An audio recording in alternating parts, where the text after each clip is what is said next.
Oh my God. I can't even imagine how different the world looks, I swear to God. Wow, that is amazing. This pink, like this. Wow. I'm actually crying. I got to see my first sunrise. No way. No way. No. No way. No way. Holy No.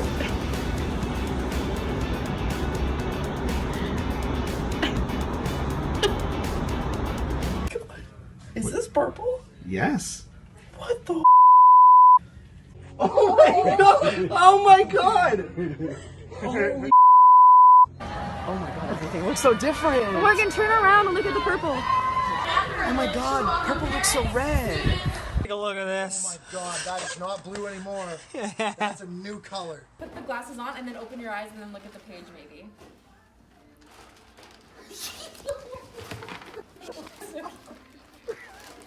Does it look different? Oh my God! I can see colors. What about when you're looking here again? Oh, it's orange.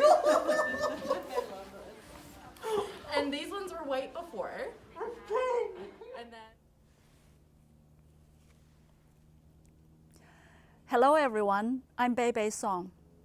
My guest today is Dr. Don McPherson, inventor, co-founder, and chief science officer of Enchroma, maker of the special glasses that you've just seen in the series of videos with emotional reactions from people trying them on for the first time.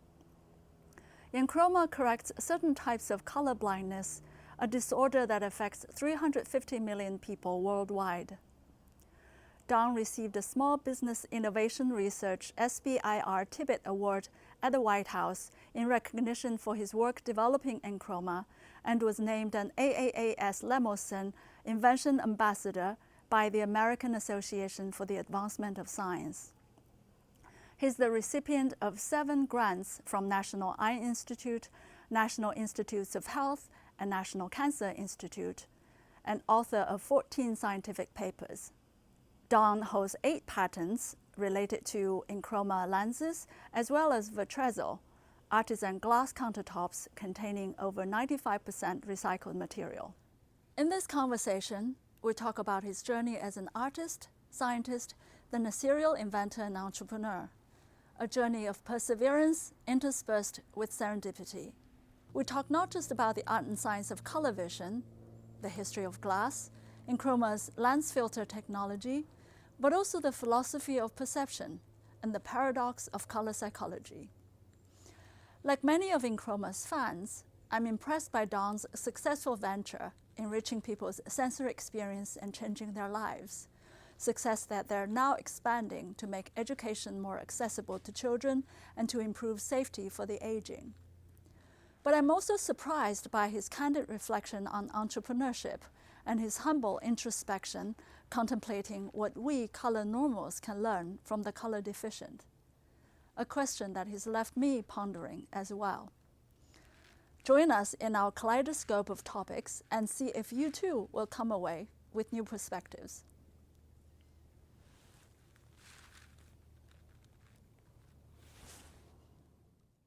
Okay, all right, Don. I am very excited to meet you finally after hearing about your Yes, took a lot. your company Enchroma and you for about 4 years. I think the first time I heard about the company was back in 2018, and I've since told your stories in multiple talks. And based on what I read in secondary research, public information, and now I get to talk to you directly. As I got to know you a little more leading up to this, I realized how you embody almost all of the cornerstone themes of my podcast, and also you kind of the inspiring role model for my coaching clients, who are creators, inventors and entrepreneurs and innovators. So this is very, very exciting. But before we get into all of that, the art and science and glass colors, let me tell you more about the real life situation that I was alluding to a little bit in the email. So we were, as you know, we were in Paris, or we were on a European tour over the summer. Our last stop was in Paris. We spent a few days with our friends. They were graciously hosting us and in their in-laws' apartment. And during those 4 days, we realized that their sons, they have 3 beautiful adult sons, are all colorblind. The father is a musician, and the mother is an artist, although running a winery in Italy.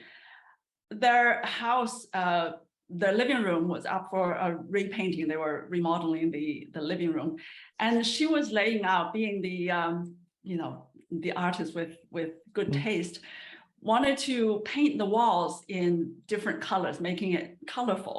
And she laid out all these big swatches, big samples of paints on the floor. They're quite vibrant and all different kinds of shades and hues, working with a painter. But knowing that her sons will not see these colors, he asked a friend of their son, one of their sons, who happens to have the same condition, to see what he sees.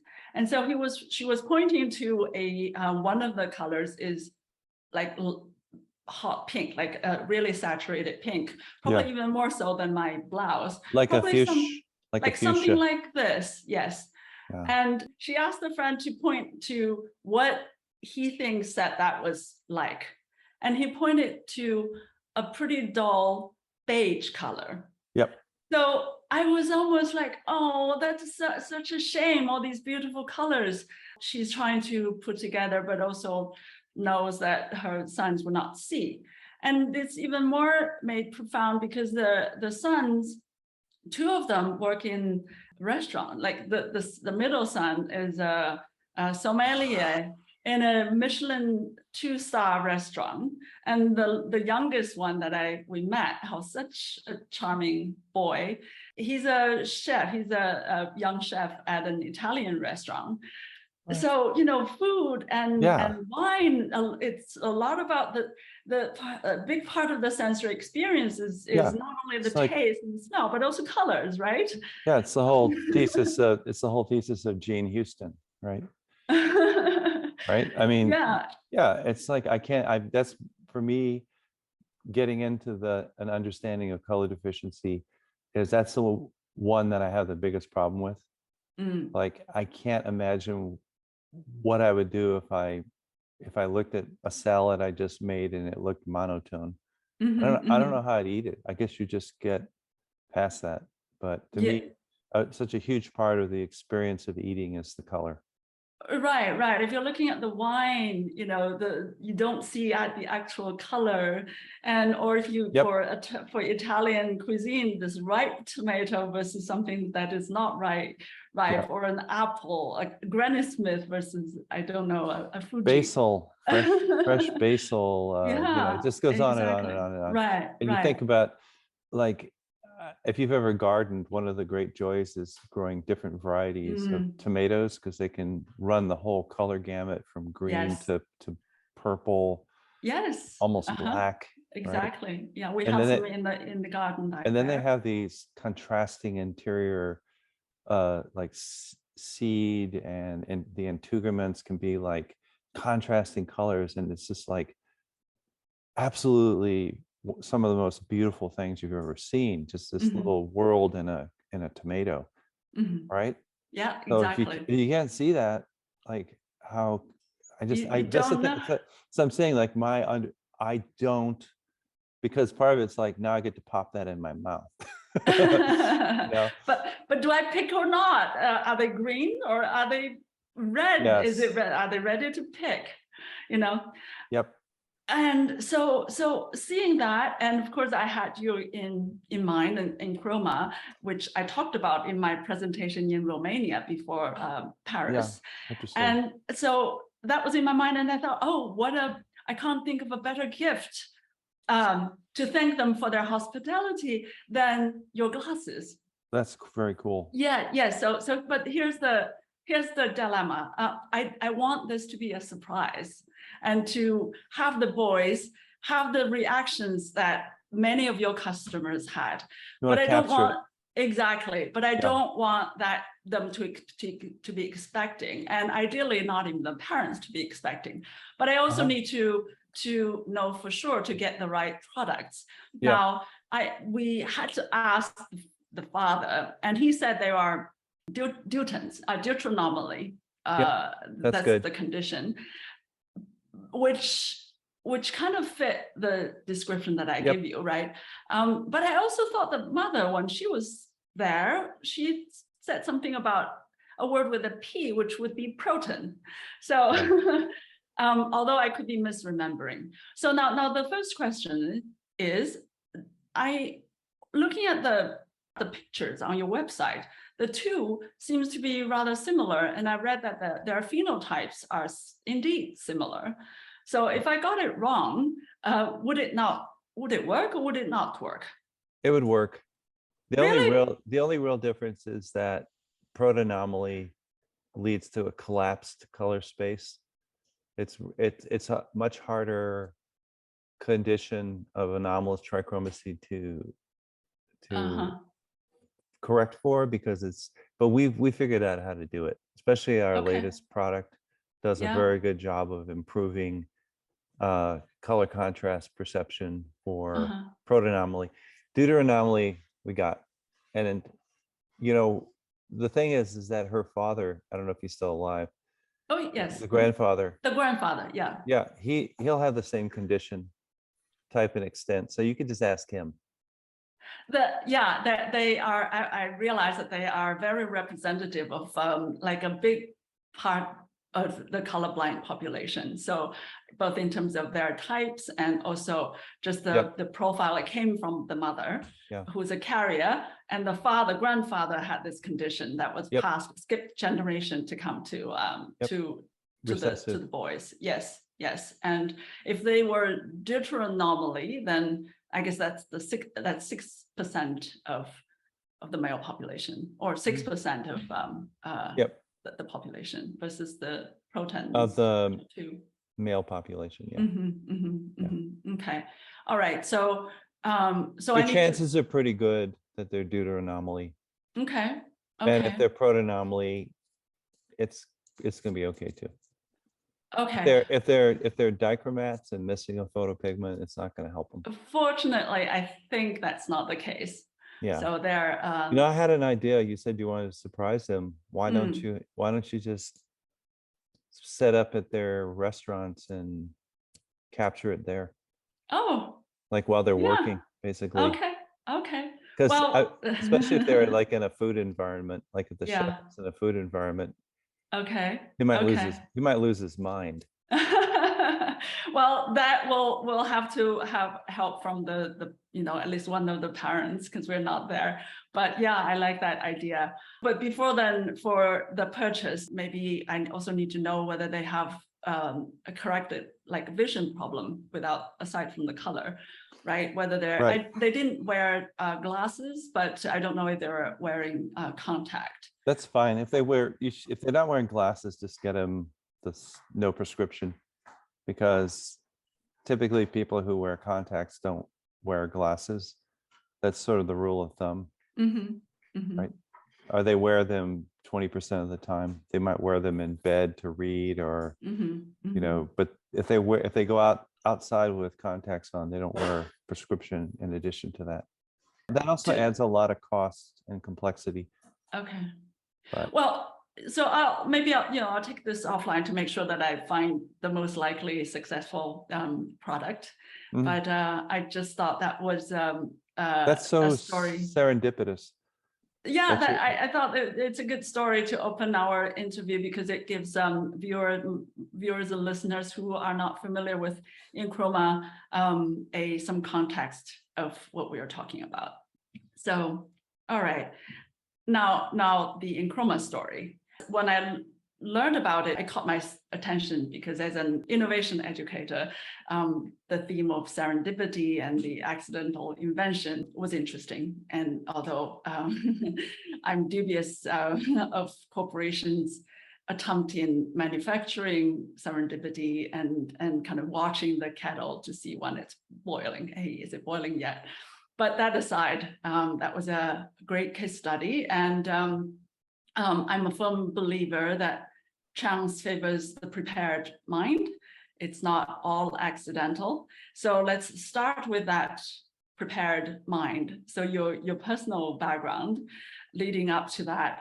So you are a glass scientist, but you are an artist as well. I didn't realize that your undergrad degree was in arts, math, and astronomy. You're such a polymath yourself.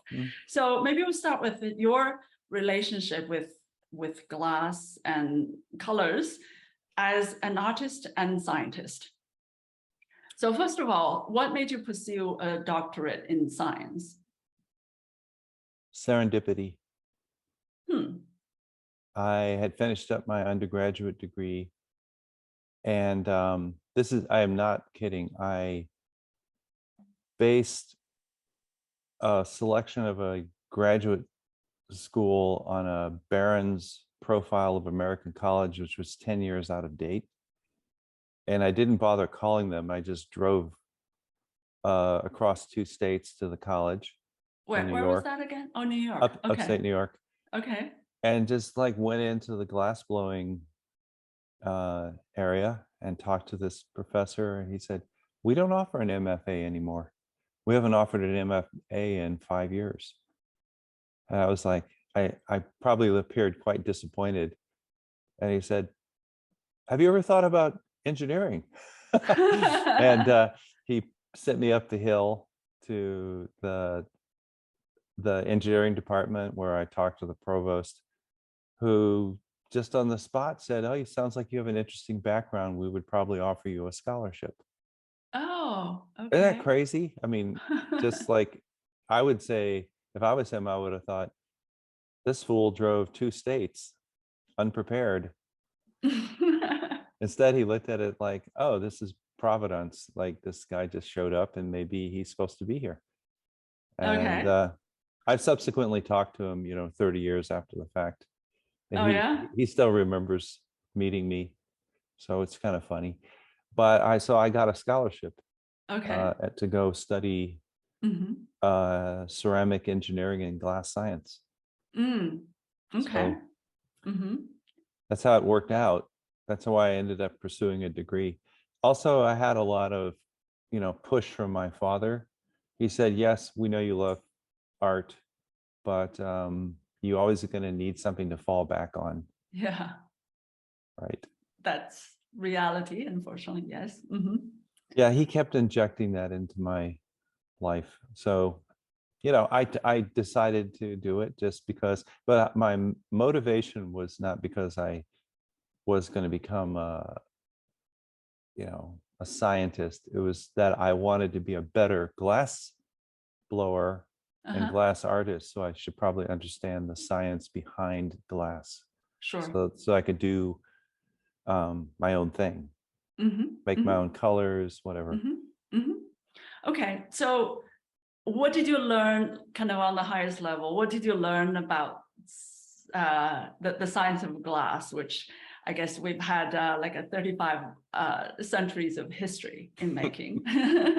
Yeah, I learned that there are no new tricks. Or that is, the new tricks are few and far between. Yeah, it's pretty interesting, right? That the Egyptians made such beautiful cast glass pieces, some of the most elegant pieces of art I've ever seen. I've seen in museums that are thousands of years old. Just really understanding the form of the essence of a thing. That to me is like what art really should be, whether it's a quick little doodle by Picasso or it's something very, very complicated and carefully constructed. It still has to be representational of an idea or a thing, or else I don't have any interest in it. That's probably my sort of didactic brain, like having always forcing myself to make a choice. But there were some things that when I studied glass science, I was so interested in the rules. Like why is this particular form of matter glass and why isn't it something else? Right? Why isn't it crystalline? What's the boundary between them, and is that flexible? Is it a flexible boundary? And why have people stopped pushing against it? Right? And why then is it in the space instead of transitioning into another? yeah. And and I had phenomenal professors who I'm still in touch with, who just, that's one of the things about being stuck up in the woods, is it sort of I think a lot of the people, students and the professors who ended up there just did very well when they could think a lot, and the small classes and very dedicated students. It's kind of a unique school. When I went there with my wife, she said, wow, I wish I'd known about this place. I would have gone here, because it's very isolated and you get to know everybody. And I think that was part of my education that I had been missing up until then, because I was not a very good high school student. I was like a star athlete. So that's how I got through, but I actually wasn't that interested in school. Well, I knew something else about you. But in graduate school, I was given the freedom to think. And I'd never had that before. I'd had interesting professors in undergraduate school, but nobody had just said, solve the problem. We'll teach you how to solve, but we're not going to teach you how to solve the problem. So I had two professors who were my mentors, and one of them has passed on, unfortunately. But the other one's still alive and kicking, and I thank him every time I see him. One of the things he said to me when his parting shots at me after I got my Ph.D., he said, "Now, Don, remember, I taught you everything you know, but I didn't teach you everything I know." And it was like one of those like Zen master moments where I had to like go, I wonder what that means. What didn't he teach me? And part of it is just experience, right? Yeah. So the problem solving skills that you were learning, you apply to surgeon's protective shield, right? Before Enchroma. Or yeah, that was, I did a postdoc overseas, New Zealand, and then I ended up at Hoya Optics, with Japanese optics company in the Bay Area. I did that for a while, and then I started my own business. And yeah, being Silicon Valley, there's a lot of laser companies and medical companies and medical laser companies, and they became my client base, because I would design and manufacture laser protective eyewear. So imagine, I would design glass, which was what I always wanted to do. When I was at Alfred, I was like, I want to design new glasses. I want them to be my glasses, my compositions, my formulas. And I did. I pushed the boundaries of glass formation into new areas that hadn't been explored before. So I would end up with a single product, but that wasn't the fun part for me. In fact, it was almost anticlimactic. For me, it was like the 500 or 700 glass melts that I had done beforehand to map out compositional spaces and try to understand the behavior. So that for me was the fun part, the exploration, the hacking through the underbrush, getting to the pinnacle was sort of like, oh, okay, nice. But so the surgeon glasses to protect against laser, which preceded Enchroma, was that green laser beams? yes. Okay. Yeah. Okay. Yeah.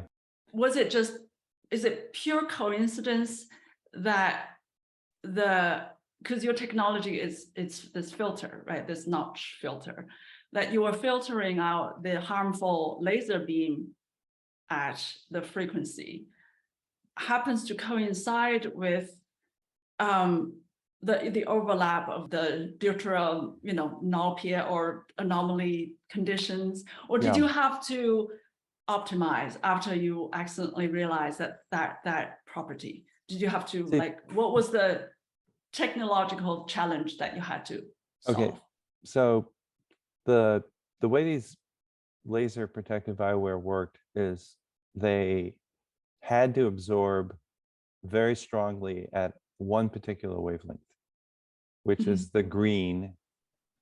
And the way I did it is I used this has been known since the 1930s, that you could absorb, that certain types of elements called rare earths have very narrow absorption bands, and you can use them to create filters, right? People had known this. But the problem is that the absorption band within neodymium that I wanted to use was in the wrong place. So I had to compositionally design the host material so that it would absorb at the right place. And it was really, really tricky because they're what they call inner F-shell electrons. And so they don't really feel the effect of a change in the overlying chemical structure. So it was like this tricky science problem that I figured out how to do. But see, neodymium has other absorption bands, because the one in the green doesn't help you with color deficiency, but it also has a very strong absorption in the yellow, which happens to correspond to the place where the green and red sensitive photopigments overlap. And for somebody who has normal color vision, this overlap occurs and there's no problem. But for somebody who's color deficient, the overlap is too great. And so this notch filter, in effect, if you can visualize it, kind of reestablishes something like a correct placement of these spectra so that they don't overlap as much. Because the way that the color is understood by our brains is it calculates a difference between the signals. So it takes how much green light did I receive, how much red light, and it takes the difference to determine something's red greenness. So that's why you chop out in yellow, because that's where the confusion originates, because there's too much overlap. But it just so happened that the neodymium happened to absorb there, because at that moment in time, I knew nothing about color blindness, nor even considered, I didn't care about, I was so focused on this green laser and blocking it. And the fact that it had these other bands were of no interest to me. Is it correct to kind of interpret as like it's kind of pulling apart or separating that overlap? That's what the filter does. And you could say it's like reestablishing like something more like a normal separation. Right. Just by taking out light and the right wavelength. And is there a trade-off between how narrow and effective the separation is versus how, like, is there a decision you have to make as to how wide that range is? Yeah, if you make it too wide, it has virtually no effect. Yeah, it's a fine line, because if you make it too wide, you end up suppressing too much signal. So that, for instance, if you make it too wide and it's positioned more towards the green, greens will become very dark and reds will become brighter relative to the greens, but the color won't be red and green. It'll just be two shades of the same thing at different brightness. And if you push it the other way, the same thing happens. Greens become a brighter version of the red, which is now darker, but you don't actually enhance color perception. So it's a very tricky little balance between getting that notch just where you want it and just the right width. Okay. Yeah. I will probably have to listen again to kind of absorb this, but how long did it take you to figure this out? Like find the right, optimal. It's so funny because I knew the laser safety glasses worked. And so based on that, I submitted a proposal to the National Eye Institute. But I actually didn't really understand how they worked. And so what I did is I called up vision scientists. I just cold called them. Oh, here's Joel Picorni at the University of Chicago. He's famous. I'll call him up. And I just called people up. And there was like this universal, I've since grown to really love the vision science community because it's a small group of people. There's 300 to 500 worldwide, and they're just passionate about what they do. They have a lot of them are colorblind. That's the other funny thing. Oh, okay. And maybe that's what drove them to study it. Yeah, it's like possibly, right? Self-introspection. But they sort of across the board have a deep curiosity because they all recognize that the vision is a window into how the brain works. Because if you can understand the architecture of something like the visual system, you can probably understand the architecture of all living things, like the cortical architecture, plus some really deep philosophical questions can be answered about perception, right? Yes. Because it's a feedback loop. And so color deficiency offers you this additional window because in normal progression of color perception, it starts at an age when you're nonverbal. Right. So if you can take somebody who's color deficient and suddenly give them color vision, you can learn a lot. And I think that some of the vision scientists I talked to right from the go said, yeah, you could do that. That's feasible. That makes sense. Okay. That's an interesting idea. So I wasn't discouraged. Good. And so I submitted and I started working with two universities, UC Davis and UC Berkeley. And again, still friends with these professors, 20 years later. Just had, just sort of very curious, no criticism of the idea. And I didn't know a thing about vision science. I mean, I knew like this much, like a gnat's wings worth of knowledge. And it's just like, because the field is so open, they would just load me up with papers. Read this, read this, read that, read this book. I went to conferences. I just learned. And what I learned was I didn't know anything. I can't remember who it was. It was a famous quote from this jazz musician who said, before you become somebody, you have to be nobody. And that was kind of like, I went through this period of 10 years where I felt like the more I studied, the less I knew. Isn't it ironic? We don't know anything about it, even though we are the beneficiary of all the colors. We just take it for granted, right? And never across, before I hearing about your product, I guess I had heard about color blindness. I have a friend who I was traveling together giving a talk, and he was telling me about he can't figure out traffic lights and had to remember the positions. But it didn't, until I watched all the videos of your customers, it didn't hit me like what a difference it me made. Too. Exactly. Like I couldn't have empathy because I didn't even know it existed. I mean, that's kind of crazy, right? You hear about it, but you don't really know what it means. it's unusual that something, and I think part of it is that it's a bit stigmatized, and so people don't become self-advocates for it. You know, only 11 states test. Okay. Right? And then once they identify color deficiency, they don't have a solution. Right?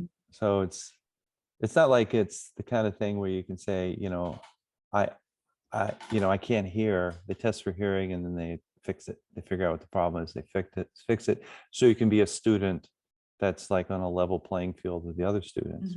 But with color deficiency, where 80% of the information is color coded in a classroom, there's nothing to be done. So what do these students do? Well, they just get really good at using, you know, the full set of sensation to like follow it. But a lot of the time it's explained with color coded language. So they just have to become really, they have to invest extra energy at figuring out what's being taught, which means they're not being able to pay attention, I think, to the right thing that they should be following, which is understanding the gestalt of whatever is being taught, right? Yeah. So they're at a disadvantage, and it pisses me off. Seriously, that was like the first time that I kind of like got into a huff when I started realizing, talking to these adults who would describe childhood experiences where they had to, you know, figure out a way to get the information because they weren't being helped. And just rather than having direct stimuli that yes, right. Yeah. You totally understand this. And so that to me was like where I ended up. But getting there, there was moments where let me put it this way. I submitted grant applications which were all funded. There was a bunch of them, in which I had a model of color vision deficiency, color correction, and color normal vision, which was not correct. But the people who were reviewing it had no idea. How interesting. Even though they were like connected to the National Eye Institute, because it's really obtuse and kind of hard to fathom. Some of the stuff is very difficult to, like some of it's, if you go to school and study vision science, it's already there, you have it. But a lot of it is kind of, I don't want to call it fringe science, but it requires like a leap of faith that something like this can happen, right? So once you know that it happens, then the question is, how do you represent it? And that's what I've spent probably the last 10 years working on, is how do you explain it and how do you represent it? That is, when I say represent, how do you construct a model that's accurate? Because I can't think unless I understand it. Sure. Right. Yeah, it's, you know, we the normal vision color vision people have this experiential understanding, but they're not, you know, kind of looking at it with that awareness.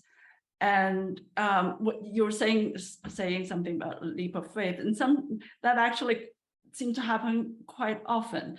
Maybe we'll talk a little about the color and how you've been interacting with colors, first as an artist, and then later on out of this pursuit as a scientist and technologist. So it seems that our understanding of colors came a lot first from the artists, like you said in the interview with the Goethe Institute. A poet, Goethe as a poet wrote about color, and that color wheels that he came up with may or may not be scientifically precise, but it seems so impressive to me. And it has basis, scientific basis. Yeah. Okay. Because the whole notion of color opponency is still well relied upon, you know, to explain vision. So yeah, no, he was right. And another artist was Wasily Kandinsky, whose work was a lot about color, and he was also an educator about colors.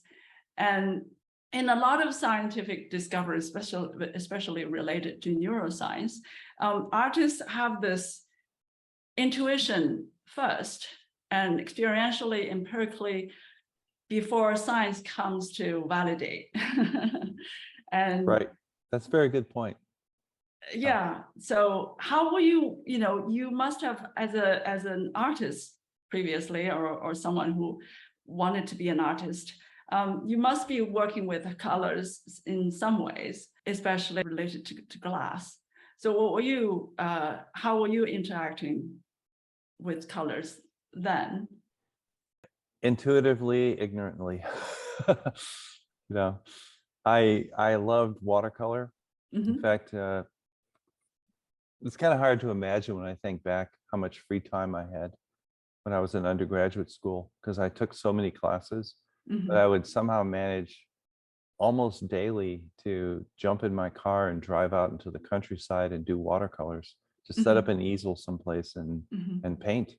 You know, that was how I processed all of my schooling, was in those moments. You know, a lot of people, I guess, process it in a sleep state, like Ramanujan, right? Apparently he relied on the dream state to propel his inventions. But for me it was entirely having those moments where I've always fallen into art, used it as a way to process information. So I probably never would have been a very good artist, even though, you know, all through my art career, there was, you know, praise from teachers, you know, like, but I don't think I would have been very good at it, because I think it needs like a conflict to exist. And I've always had like a goal of like, at some point, eventually being conflict free in my head. And so I've now learned that the science part sort of replaced that. Like, I have so much joy doing science. And I'm not just working in vision science. I have projects that are just still on paper, but across the field, food science, energy science, lots of different things. I'm still playing around. That's why I love to cook. It's just, so when you say art and color, it's the same reason I love to cook. But yes, when I did glass, I did printmaking, watercolor. I don't really know. I don't really know how color played any role. This is one of these things that you were saying, that like color normal, we take it for granted. And it's not until you start thinking through the eyes of someone who's color blind or color deficient, you start thinking, wow, I'm so grateful to have color perception, right? Because you realize how it just really is everything. You know who Edwin Land was, of course, right? He had this idea that he called the gray world hypothesis. And you know, there was this thing that he made in the 19th century called a Biniot top, that was colored, brightly colored stripes, and you would spin it and it would turn gray. You have to think like from the mind of someone in the early mid 19th century, like that was magic, right? How could that be? Yeah. Right. And they were fascinating. And so, but tied into that is like Edwin Land was like, basically, if you sum up all the pixels in any given scene, you end up with gray, right?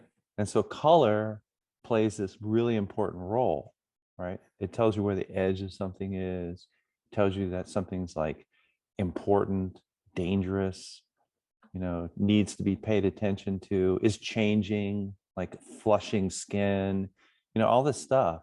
It's all there to like, and we've learned how to pick up on it because it's a gray world. So we pay attention to those colored things. And so imagine if you're color deficient, you can't do that. You certainly can't do it as well. You mentioned your friend in the traffic lights, but you know, it's a lot of it's way more subtle than that, right? Yeah, the colors, I forgot who kind of give this framework. at least 4 properties. They're comparative, connotative, denotative, and the aesthetic as well. So the middle 2, the connotative, what colors implied meanings in terms of the traffic, stop, red meaning stop, or denotative, comparative, so that you can communicate with others in the world, and of course the all of the aesthetic values that artists rely on. We didn't know and just lived in that world, and now as both artists and then scientists, that you can look at this more intellectually and with more consciousness. But I think artists end up looking at their work almost entirely intellectually. Right. That's why for a lot of great artists, the work gets simplified as they get older. Although in the case of some artists, it's because they're losing their vision, but that's another story. Right. But I think that that's part of the what they call, like in the I Ching, like the refinement of the essence, right? Where you're constantly striving to just end up with a less complicated view of existence, right? And I think that you have to kind of go deep into something to get there. And for me, it turns out to be color vision, because it's never ending. I will never, ever, ever get to the end. It's too complicated. Well, it's not just intellectual, though. The colors have emotional and psychological powers. Yeah, but people who are color deficient, and I mean people who are dichromats, who have basically their color space has collapsed to a color line, right? So they can only see like blues, degrees of blue and yellowness, right? There's no sense of red and green, no opponency there at all. They live full functional lives. They're not limited, honestly, in almost anything except like certain occupations. So I don't know how important color really is. You see what I'm saying? Like the deeper I get into this, the more I question. Like I came from a point of like, color is everything. I love color. Oh, the whole, what's your favorite color? Well, what if I have 15? What if I have 15 favorite colors? And what if they change every month? What if I'm so in love with color that it's like everything has to be color, right? But then you find out that there are people who have just as full, happy, complete lives, and they have absolutely no color sense, from birth. And it makes you think like, well, maybe it's a construct that I borrowed from society. Maybe there's no basis to it, right? And then you're left with just like, well, maybe it's just the aesthetic. Maybe it's just like the way I feel. And yet I've attended photobiology conferences where people, their whole sessions on the healing powers of color. And these aren't being given by patchouli wearing, bead gown draped California hippies. These are like legit scientists from around the world talking about, I didn't mean to offend anybody who fit that description. I'm just saying that it's not fringe. This is like mainstream perceptual science. People are looking at the effect of color on mood, behavior, migraines, seasonally affected disorder, on and on and on and on. Real science. I think I see what you're saying. I mean, we do see the emotional reactions of all the customers your customers seeing colors. Yeah. But I think you're also saying there's something like beyond that that goes the other direction, that there's something very Zen about, that other comment that that you made. Yeah, that it's just part of the existence. Zen or spiritual, whatever, yeah. Right, there's this concept in biology called the umwelt. Umwelt is like the consciousness of other living things, right? So if you're studying like a raven, you have to understand what its umwelt is to understand its behavior, right? And so we have, as humans, a collective umwelt that we all sort of fall into. And I always thought that people who are color deficient are just, they have their own separate umwelt, because there's a whole part of the picture that is not the same, right? So, and it affects how they behave. Getting back to your point about how important color is, right? So it has to be different. And so when you start to realize that, you start to think like, well, I want to understand what that umwelt is, just like I love birds and I'm always curious about why they're doing things. So I read books about them, right? So I just think it's kind of a shame that it's treated, color deficiency is treated as something that's like so alien, that really children should be taught about it. And everybody in the classroom who's color deficient should be identified, and they should talk about their experiences, and there should be a way to simulate that so that everybody in the classroom can experience it. I think that we would be better humans. I'm pretty sure of it. And so you're working on that, and you're quite proud of that development, the accessibility program that you're working on. Yeah, and we have simulators that can show color normals, how color deficiency appears, and then you can put our glasses on and the world looks normal again, even with the simulator on. So you can have the full experience, understand that the color part of the umwelt of the color deficient. And we're going to be getting these into some facilities, but I can't talk about that. But it's coming. But is that also through eyewear, or is it through kind of a lighting, like a bulb, that's in the lighting centralized through another type of glass, I guess, bulbs or whatever? Yeah, I mean, you could put the filter wherever you feel like. Literally, you can put the filter as a lens worn in front of the eyes. You can put it as a contact lens. I mean, you can put it as lighting in a room. You can blend it in with the paints on the surfaces. There's 100 ways to, well, not 100, but there's many ways to change color perception, right? I mean, you've been in a tunnel where they have low pressure sodium vapor lamps that put out basically a single wavelength of yellow. And it more or less simulates color deficiency. And they use them in parking lots, because they don't want to interfere with astronomy. So there's a lot of outdoor applications for this. But if you've ever been in those environments, there's no color.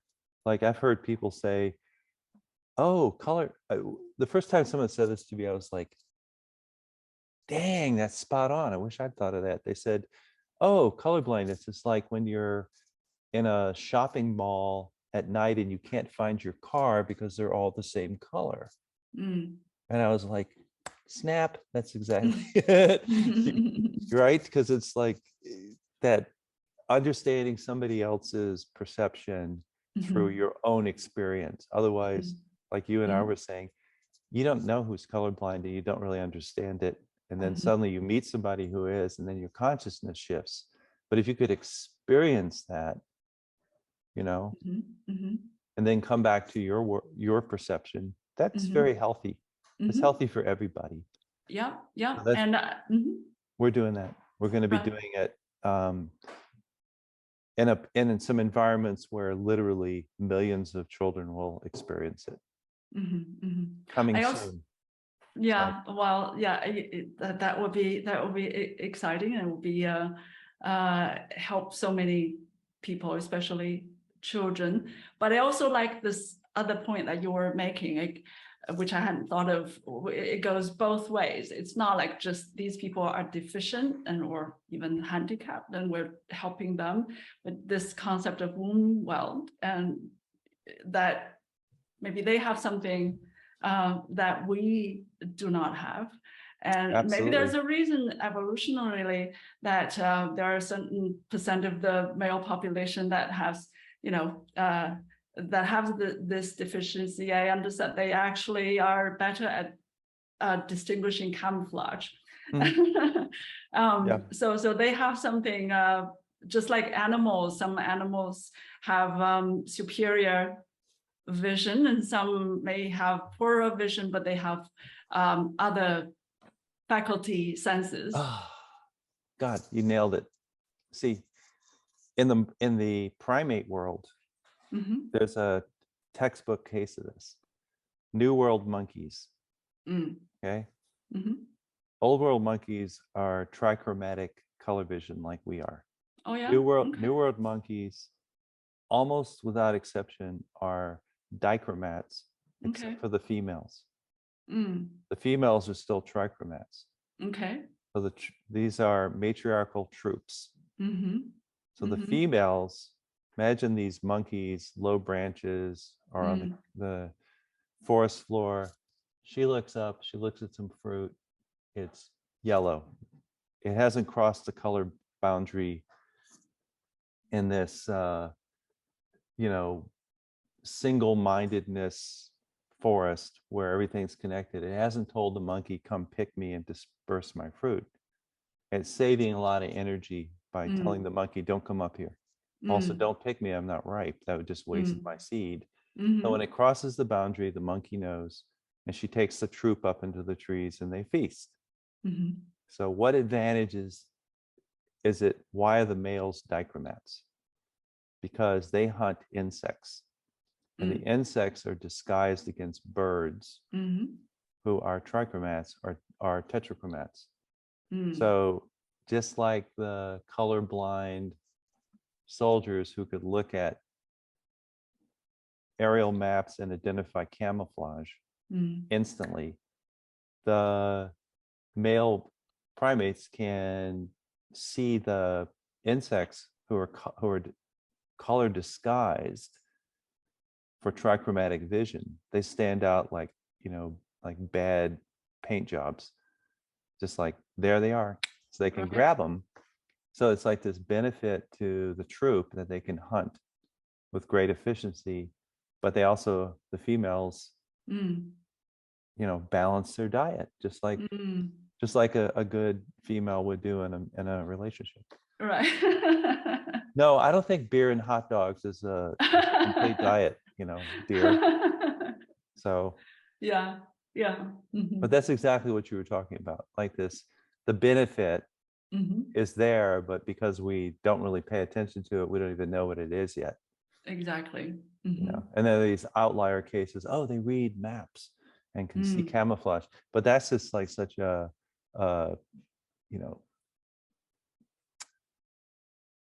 it's an inadequate example. I think it's cool, but there's a lot more to it. So part of that is to educate color normal vision people how to perceive it, how to understand it, and the best time to do that is at a young age, because then there'll be this natural empathy that will develop, curiosity and respect, awe. I mean, we don't know. It'll be interesting to see what happens. So for the young age, I understand their brains are more plastic, and so if you do it then, would it have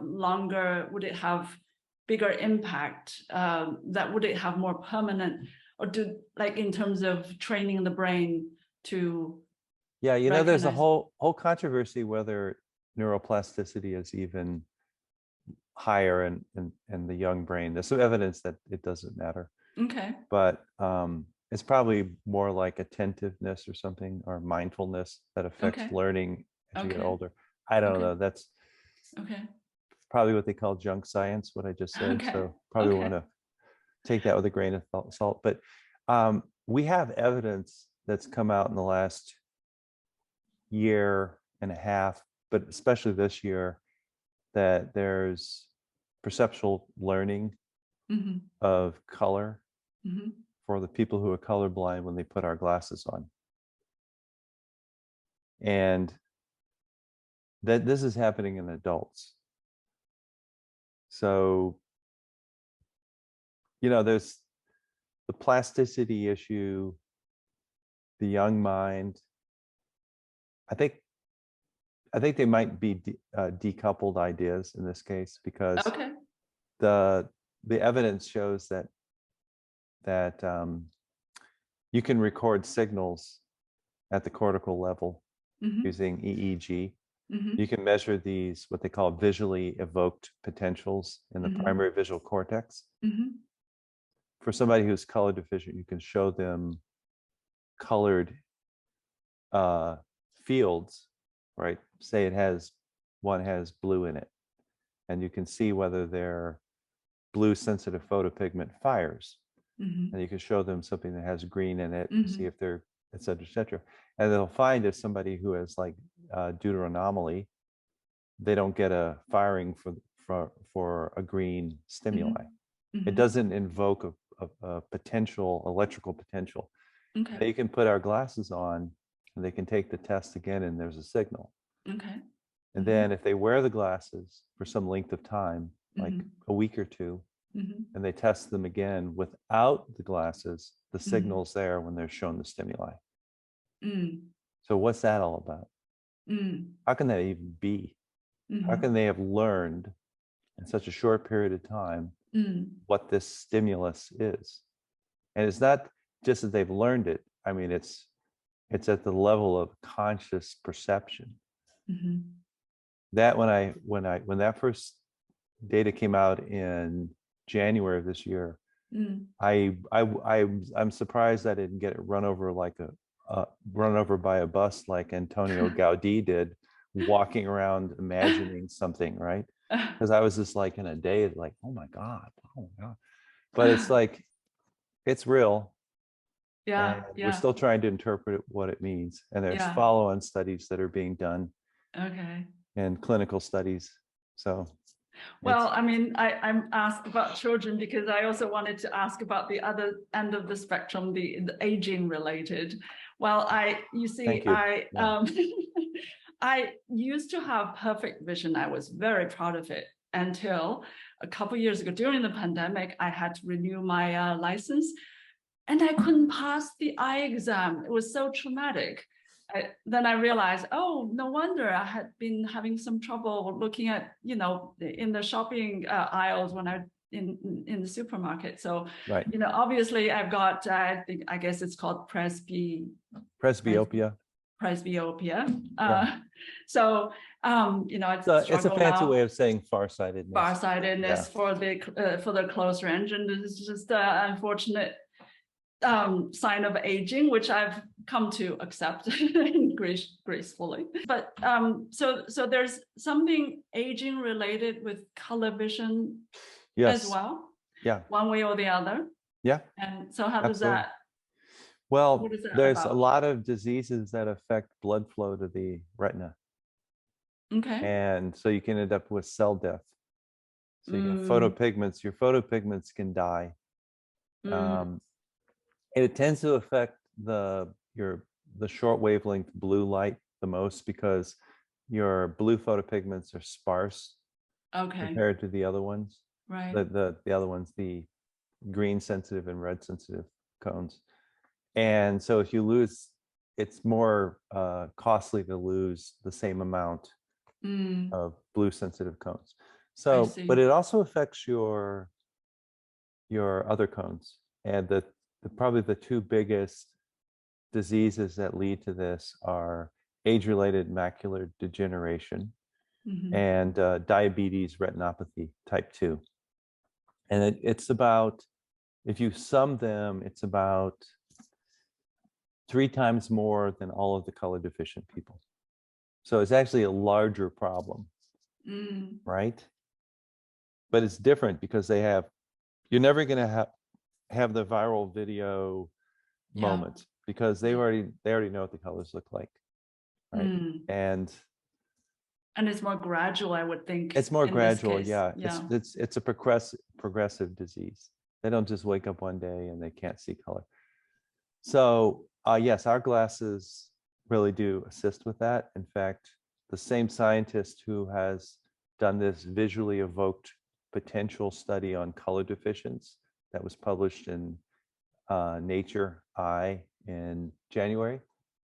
He has not published it yet, but he has done the same studies with our glasses on some people with age-related macular degeneration. And they've shown instantaneous, 80% improvement in their color vision. Just put them on, they can see, they can take tests and see everything. So the underlying idea is still there, right? And the reason that it works is this. Now imagine, take the case of like a progressive age-related disorder, right, to your color vision. So you're losing your photopigments. So what does your brain do in response to that? It has all these mechanisms that are tied into perception, like, oh, here's the signal coming from the eyeball, gets processed, goes through the visual centers, and it's like, here's a mechanism that's tuned to redness, because that's how it organizes, right? Here's one to greenness, whatever. Has maybe 100 different mechanisms, like little groupings of cells that take in that input information and determine based on the signal ratios, what color is it? So cool, right? So these mechanisms say they go from 0 to 100. And so the reddest red thing you've ever seen represents kind of like 100, right?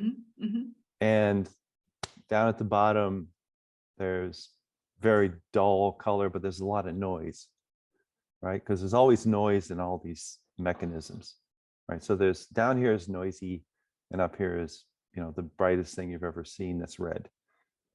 So now you're color deficient, or you're losing your color vision sight. So now you start to see less and less intense reds, but you still want to use your full mechanism.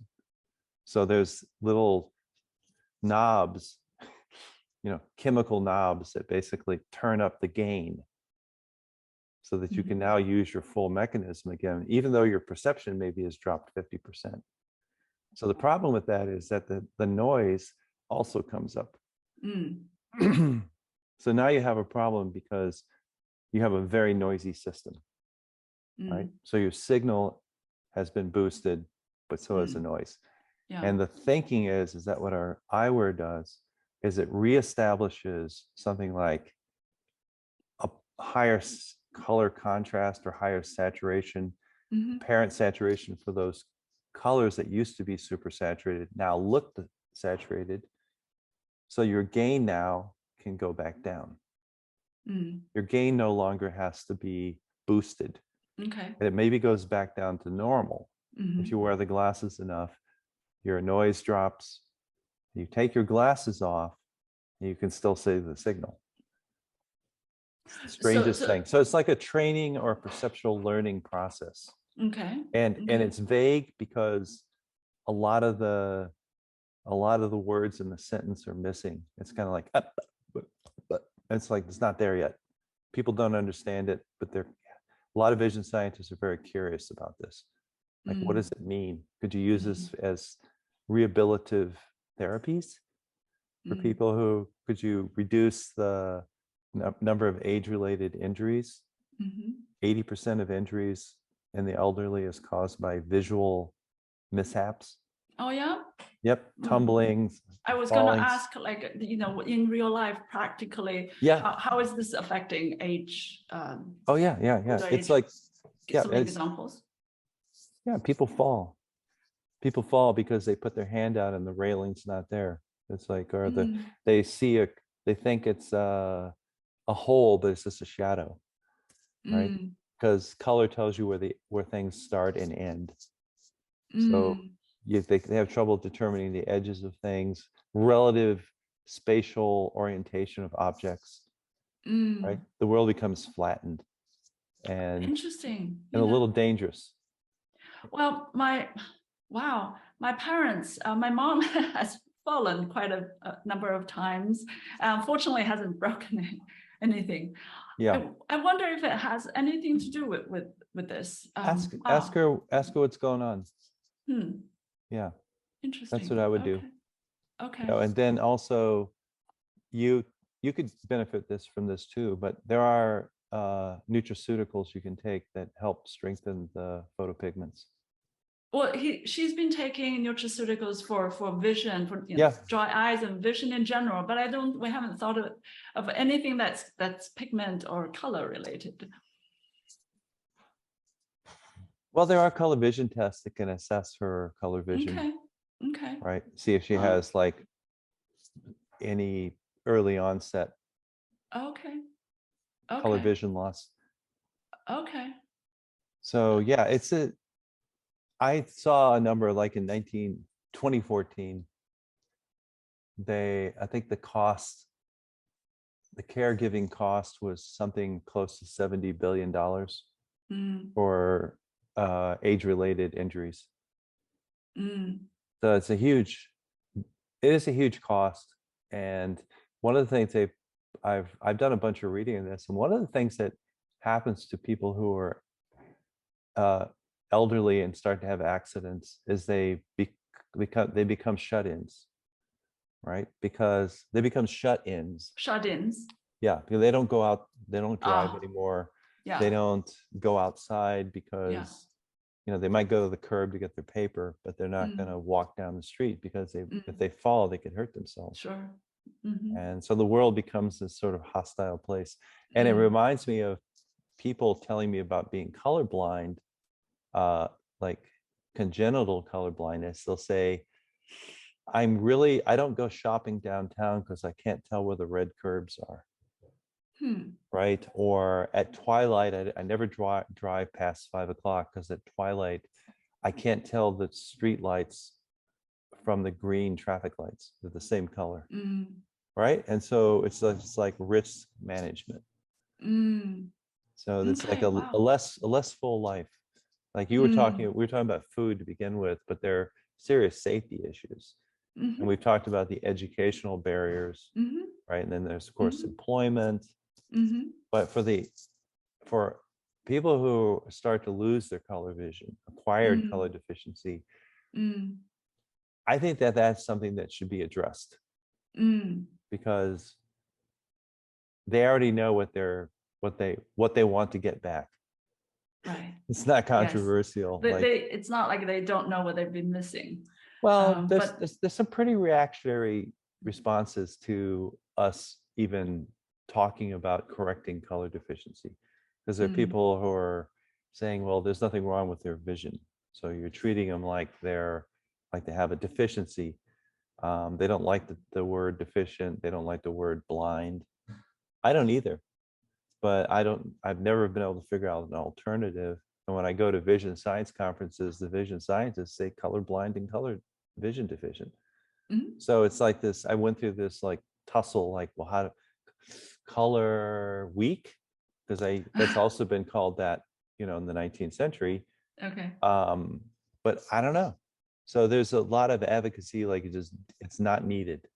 I don't know if that's the right place to place emphasis, but but my point is, I agree with you, baby. But the point is that for acquired color deficiency, you're just restoring something that they are now missing. And I think anytime you can do something like that, that's a benefit. Like it's like, okay, we're going to slow your progression, right? Or restore it. Like who doesn't want that? Right. And preventing falls. Wow, this is very personal to me. For both my parents, I know. Yep. Yeah. Wow. Okay. All right. Well, I want to talk to you some about business as well, because some of my audience is my Achilles heel. Okay, go ahead. No, you're an entrepreneur and you personally experienced this. So and many can relate to that. So what's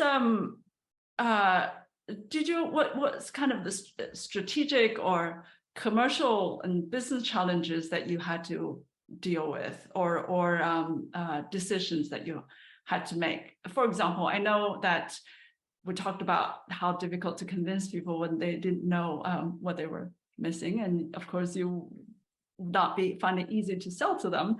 And I know that you had the color balloons as a marketing tactic or strategy that was effective. But in terms of as a inventor and co-founder of a company, did you also have to decide whether to raise money and be independent and growing this? Or did you think about other route, for example, pitching to a bigger company and some like Bosch Long or whatever? Not that I would have done it because I'm kind of an irreverent entrepreneur myself, but I'm just curious, especially after you involved investors and other, executives. What were some of the business decisions, tough ones that you had to make? Well, we raise money through friends and family. That's how we got started, right? And we never really had to raise again after that. We took in some investment. See, that was 2010. We took in some investment around 2015 or so. And we were courted by a company that wanted to put a lot of money into the business. And for various reasons, there was never consensus about whether we should do that. And we didn't do it. But in hindsight, I kind of wish we had done it because I think my personal life would have been a lot easier. I love to travel. I love to travel. Okay. And I don't necessarily want to live the rest of my life in the Bay Area. And so it would have possibly given me an opportunity to move someplace else. Okay. I can relate to that as well. The company has weathered some tough times lately because of COVID and this weird inflation recession cycle has a lot of people really skittish. And we rely on internet sales and traffic to sustain us, and that's suffered like a lot of people. So probably that's the biggest financial hurdles we faced were not in the past, they're in the present. Okay. So that's why it's hard for me to say like, well, no, in the past. I see the problem is that being a serial entrepreneur, I've had businesses. Yeah. And it's that maybe correctly attributed Churchillian successes going from disaster to disaster with enthusiasm. I don't know. There's some controversy whether he said that, but it's a great quote and it's a good credo to operate with if you're a entrepreneur, right? Because there's no guarantees. People are like, oh yeah, but you'll never get fired. Well, sometimes the world fires you. Yeah. Right. It depends. It's just a matter of who fires you. Is it your boss or your customers, right? Exactly. So in 2008, I had a business that I had taken on investors, and my ownership was in the tens of millions, and the company went under when the economy collapsed because it was a recycled glass building product company. Whole nother life I lived. And those things happen. And I found out on my birthday. I remember I got a call and I was just like, let's see, that could be thought of as a really bad omen. Or I could just be like, okay, well, thank God I have other things I can do. That's like, so that's what I did. I persevered. I had 2 business proposals I'd written and I had to choose one. I almost did a coin toss to do the color blindness I wear. Because the other one had bigger societal impacts. But here I am. And the good thing is that I would say I have climbed the mountain and I understand color vision deficiency. I can say that I actually understand it. And I understand sort of the umwelt of the color deficient. And I have a deep appreciation for existence coming out of all this. And the business part of it has definitely added to my appreciation of existence. So I think that that's part of it. I just have like,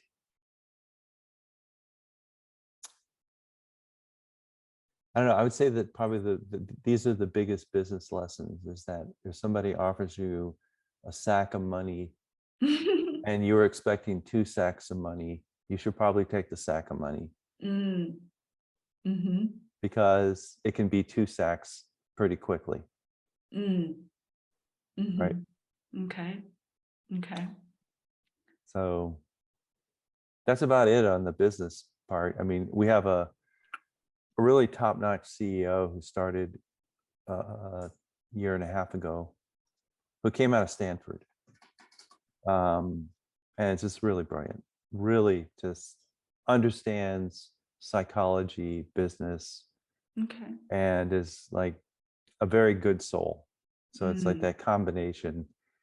And you know, we had to downsize a bit this year because of COVID, the weird economy cycles, but we're actually very strong. And our research department is just, you know, it's like the Manhattan Project. Like literally, we're coming up with new ideas daily to like solve very complicated projects. We have some, you know, have an NSF grant that we're ready to submit. A lot of interest from industry. So it's a good time.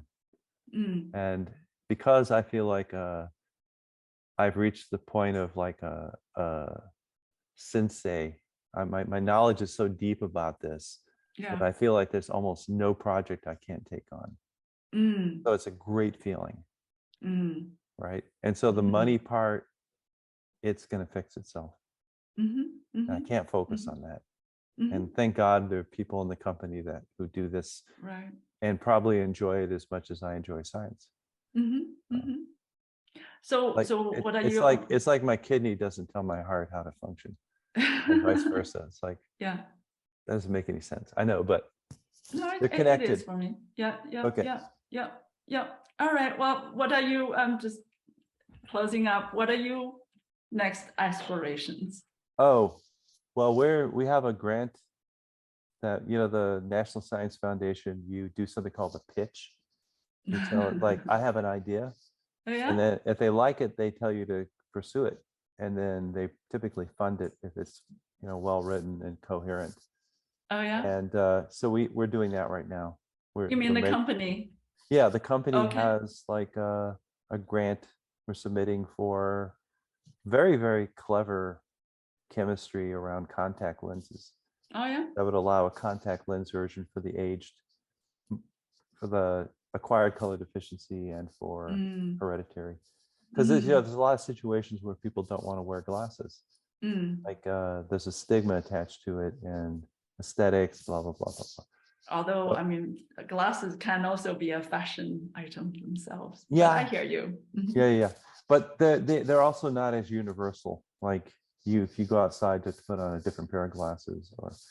True. And we're also working with some very, very cool big projects that are just gonna, if we're successful and developing them, will seriously change architecture. Oh yeah. We're working on some really out there stuff. Houses, you mean? Like literal architecture? Yeah. The built environment is something I've always been passionate about. And me personally, I have got a lot of, but we're also working on a bunch of other projects because we're expanding our line of products in the eyewear. We've redesigned them so that they're even more effective. Because now we understand the science at a very deep level. Got a lot of patents we're shoving out the door. Like I said, I also have like this interest in a lot of other things, and I've been thinking about and working on a water harvesting idea for about 5-7 years, working through all the nuances to make water from air collector that uses no energy, because otherwise it's not very practical. So I've been thinking about that and working on that for a number of years, and I have some food projects that are pretty cool. I'm really interested in growing food that's healthy. Yeah. That's like this whole notion that like, I don't know if you remember this, but people poo-pooed organic gardening for years. And then they were like, okay, it's healthier for you, but there's no way you can grow organic food for everybody, right? And it's all those messaging was coming from the pesticide and fertilizer companies and the seed companies, which are like, there's only 4 of them now or something. And so I've just been pushing back against that silently in my mind, and biding my time when I have the time and the focus that I can work on something like that. Because I really am passionate about water sustainability and food sustainability. I just don't see how you can have a society without those 2 things. Well, 2 things that are dearly needed at the moment for humanity. Yeah, so the color vision thing, it's great. I feel like I've really contributed something to make a better world, but there's, it's 24 hours in a day. Well, always the inventor, Don. A pleasure to talk to you. Thank you Likewise. so much. I will keep in touch, hopefully. Yes, please do. And I look forward to hearing more about your new surprises, serendipity or not. So, okay. All right. Well, stay in touch. It was very nice to talk to you. I kept forgetting that we were just not just having a conversation. It's quite a skill. Oh, that is so nice to hear.